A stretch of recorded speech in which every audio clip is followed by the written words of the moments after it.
So we are up at stupid o'clock to go and see one of the most amazing things in the world, and that is the sunrise at Angkor Wat.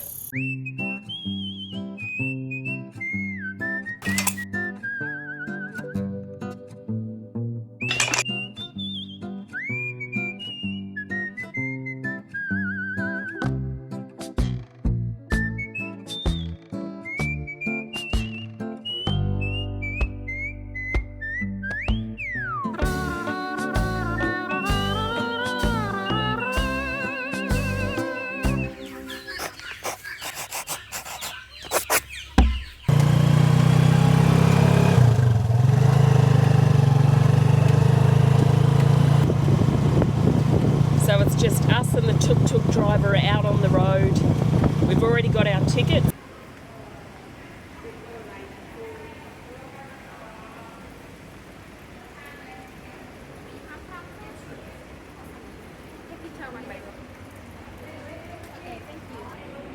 So these were $62 each. That's a 3-day pass and we can use it over 10 days. We're a bit early for not needing tickets, but I wanted to make sure we got a good look, and we're going to find an iced coffee and possibly have some breakfast.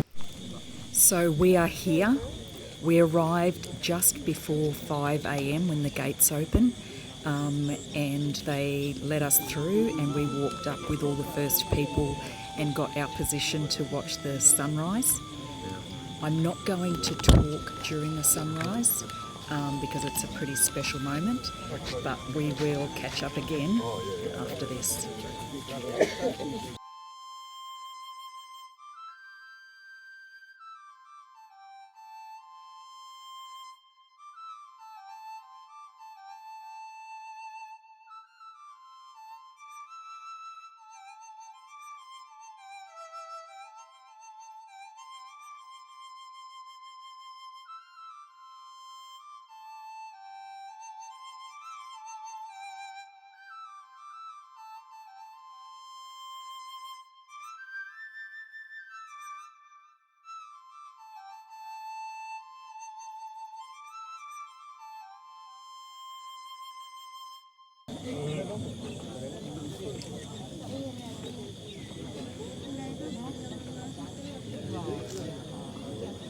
We're going to be blinded.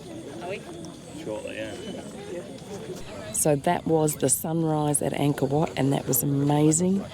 It was so funny to listen to the people as well. One guy rings his brother, is like, "Hey dude, where are you? The sun's rising." And then another Irish family had an argument, a really big argument, standing behind us about mindfulness. And then the really funny one was a couple with their older children, and the oldest daughter went to take a photo of the couple, and she kept saying, "Stand closer together like you love each other. Stand closer together like you love each other." It's pretty cool. I love it. Step back, everyone step out. Yep. That's good. 1, 2, 3. Oh, you putting that on the floor. I'll do with the photo that I'm happy with first. I'll ask somebody soon. You can spread out, don't go like for the taller people can go on the back. I'm never going to be. Yeah. Okay. So everybody's short. Alright, so while everybody else is at the temple... Coffee. No, fried noodles. Coffee. Fried noodles. Or fried rice even. Or soup. Or a Khmer donut would be pretty cool. This place is absolutely incredible. There's heaps of tourists, but no one can take away how beautiful it is. I try. And it's actually really nice and humbling to be here with people from all over the world and watch an absolutely spectacular sunrise. Incredible.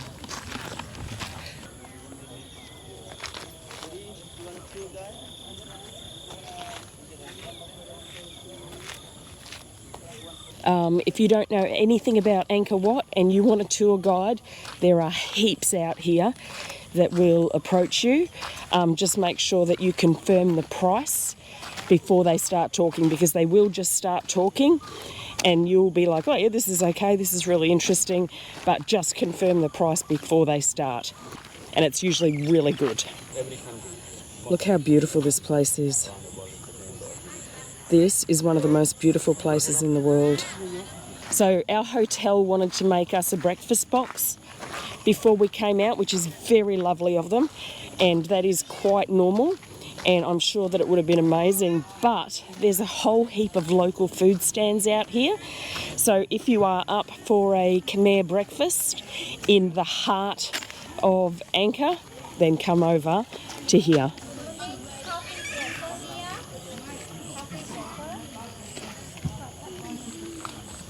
So that's the main entrance to Angkor over there. And then there's a whole lot of smaller structures. And then over in the distance is what you would recognise as the main Angkor Wat. And as soon as we've had some breakfast, we're going to go over there. So there's a lot of competition for the restaurants, but don't worry about it. Just have a look at the menus, ignore the noise, and pick the one that you think looks the best. We are at Ana06 because we've been here before. They all serve amazing food, so it does not matter where you sit down. You will get a great Khmer meal in the middle of Angkor Wat. It is incredible. I've ordered beef and rice. Tim has ordered pork and rice. We've got some spring rolls, some iced coffee, and I also got a Cambodian green tea. And we're just going to chill here for a little while and have a nice, relaxing Khmer breakfast in the middle of Angkor Wat.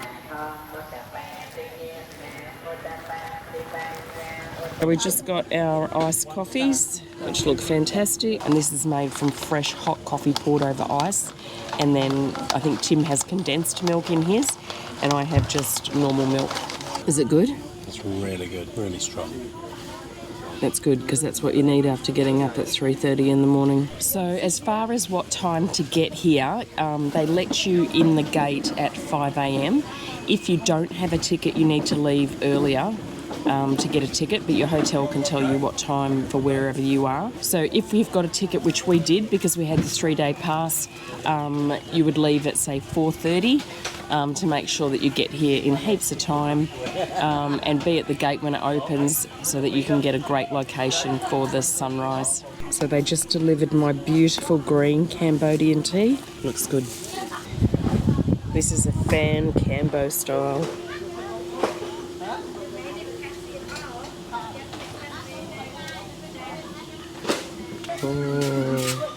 Oh. Wow, awesome. Thank you. Akuncharan. Thank you so much. Just look at these spring rolls and some Angry Birds dipping sauce. They look absolutely fantastic. Did it say what sort of spring rolls they were? Khmer spring rolls. Ooh. So they'll have some sort of taro or sweet potato in them probably. Do you want to try without burning yourself? That is so hot.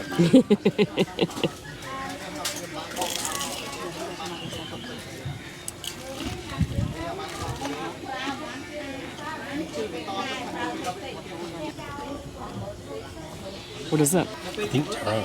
Yeah. Really good. These are ridiculously hot.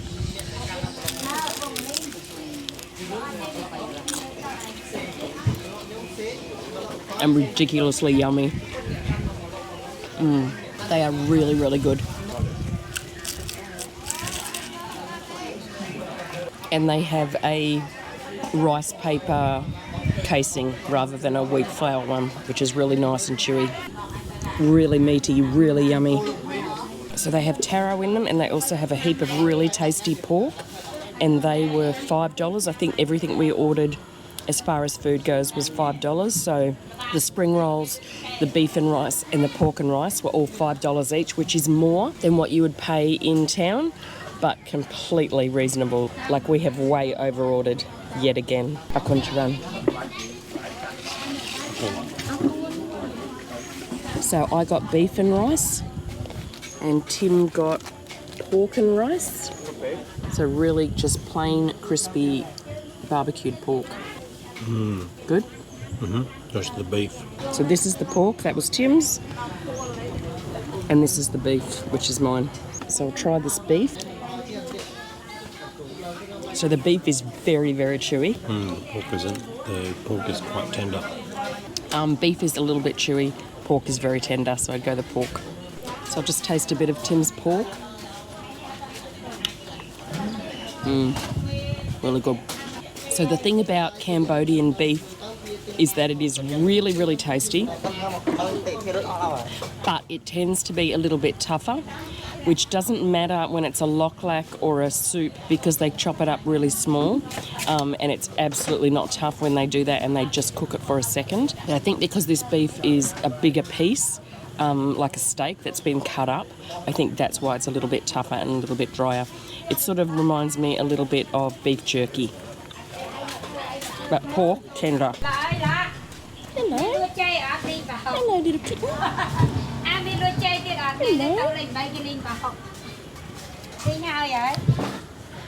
Hello, little kitten. Hello, little sweetie.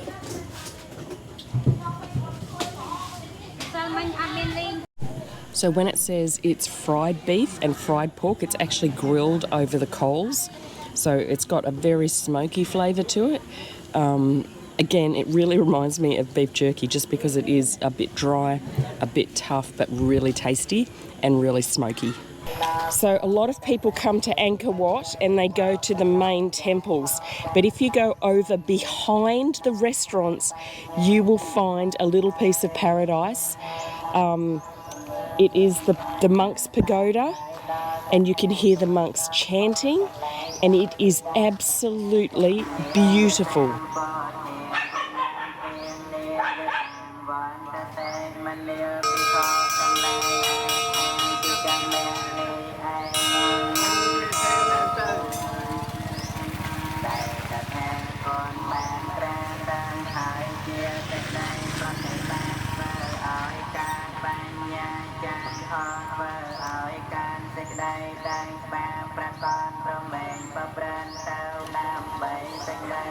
So this is all in the monks' pagoda, and it is absolutely beautiful. So go down to the restaurants, which are just really tents with tarps, and then walk through to the back and you will be in this beautiful pagoda monastery. So stunning. So this is out the back of the restaurants where they cook all the food. That way through to Angkor Wat.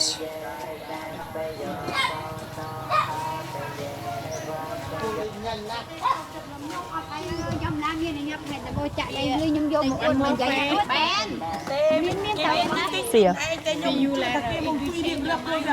You'll be the first to know.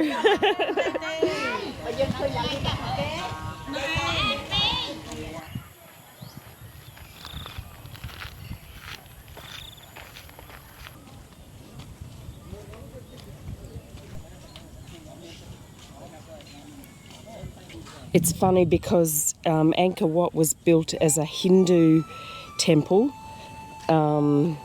slash mausoleum, because the king that built it, his ashes are actually buried under the highest tower. But when you're standing here and looking back at a Hindu built temple, it sort of has a Taj Mahal feel with this big path that moves up to it.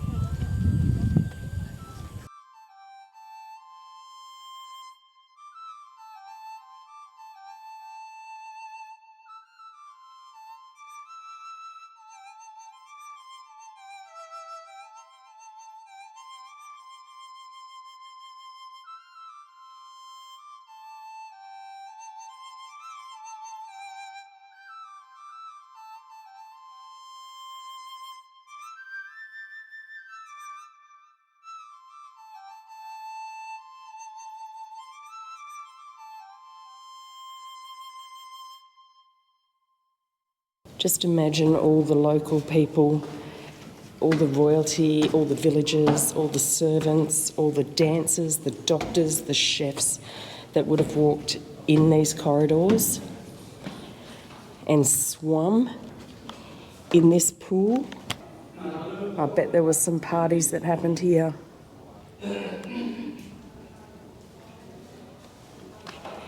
Even the stairs into the pool are absolutely stunning. And this is another pool. So there's actually 4 of these pools. Everything seems really symmetrical. The art and the carvings and the relief work are just incredible.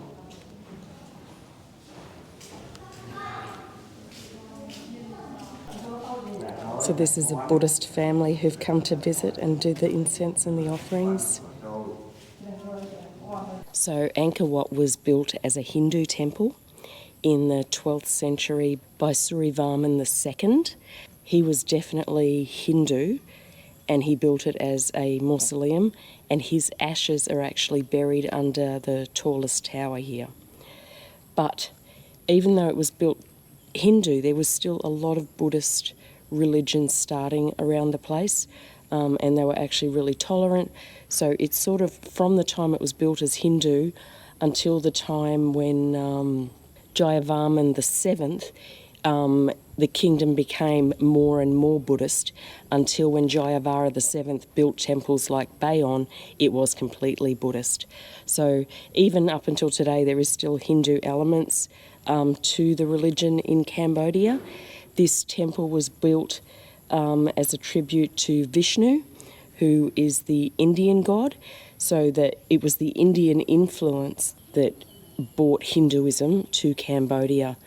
They didn't bring Indian people to Cambodia, so the Khmer people have stayed pretty much Khmer since the beginning, but they certainly did take on a lot of the Indian structure, even though it wasn't India in those days, it was a whole lot of other states, but they still took on the structure of government and religion that India or the Indian states then had. It took 28 years to build, from 1122 until 1150. It is the most mammoth building you have ever seen. They floated in all the sandstone from all over the place. The sandstone is now under a lot of stress because of increased temperatures and the vibration from the airport and all the tourists. So they're doing things that they can, like moving the airport and taking away a lot of the people that are living here and rehoming them in other areas, which is, I don't know whether that's good or bad, and just trying to take the pressure off of Angkor Wat. But just surreal, like we're sitting here by ourselves. There are tourists everywhere, but you can still find completely peaceful, beautiful little places to sit.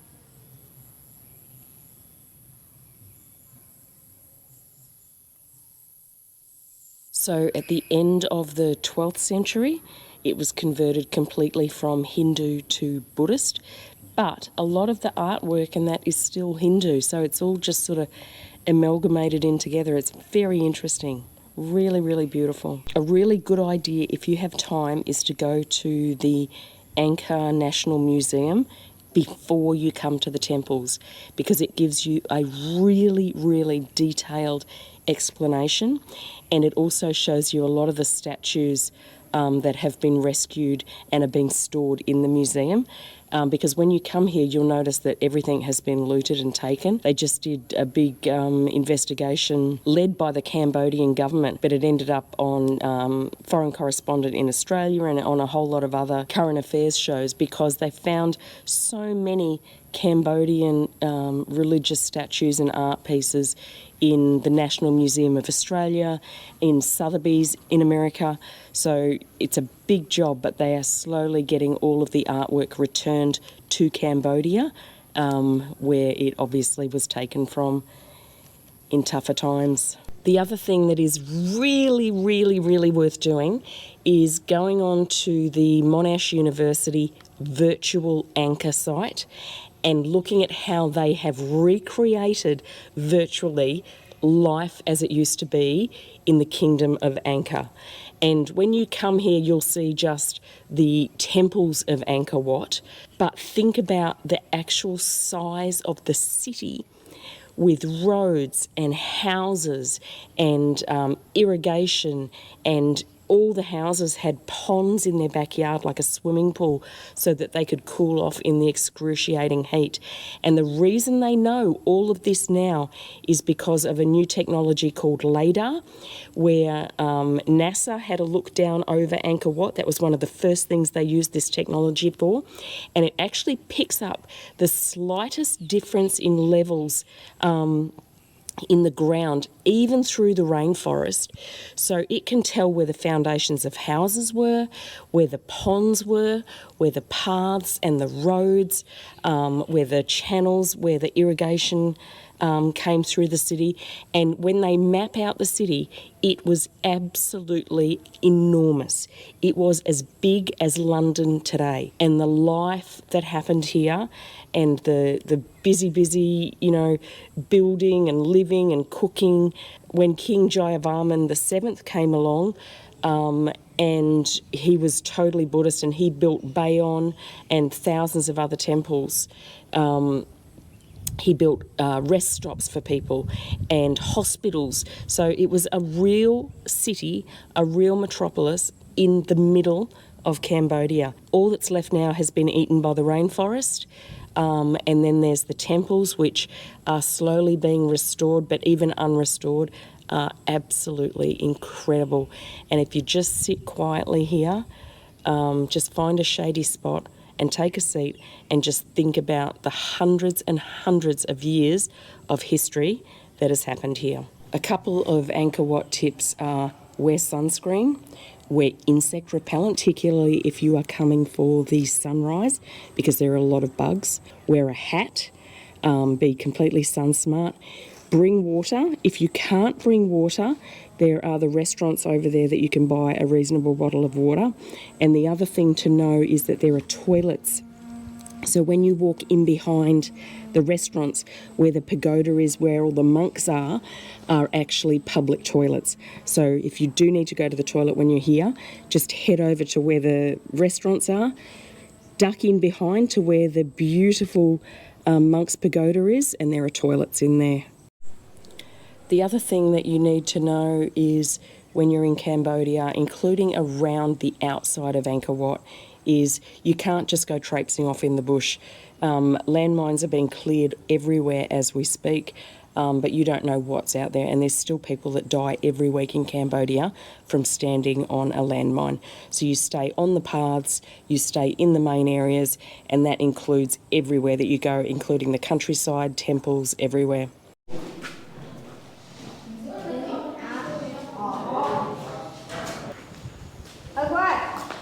They've got mesh here on the ceiling because the stonework is starting to drop in. Just look at the floors. I mean, are you kidding?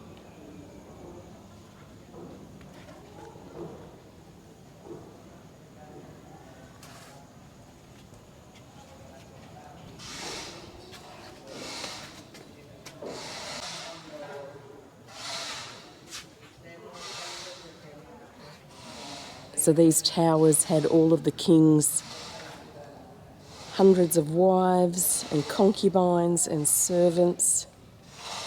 Just look at that, so pretty. In any of the temples, you can always hear the sound of concrete as they try to piece together and restore and preserve as much of these temples as they possibly can.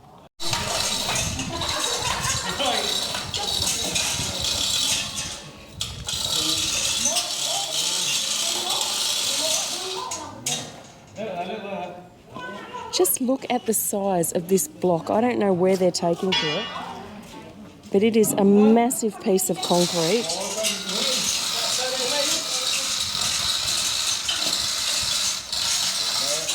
It is huge. So they're taking this cement block all the way down to here. It's crazy, it's so big.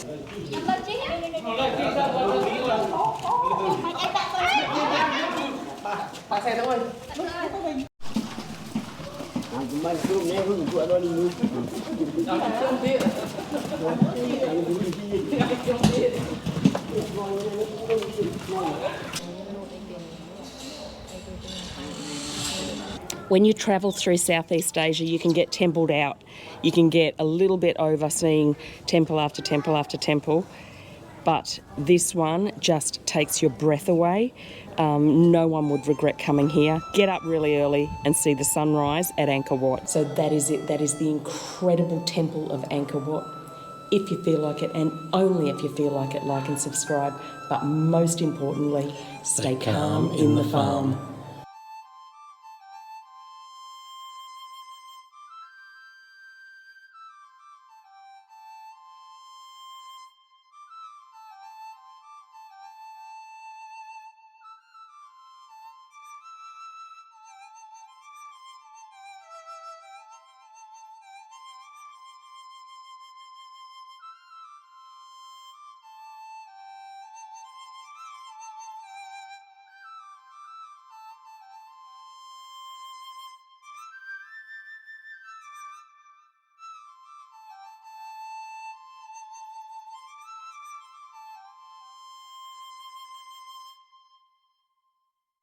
Alright, 1, 2, 3.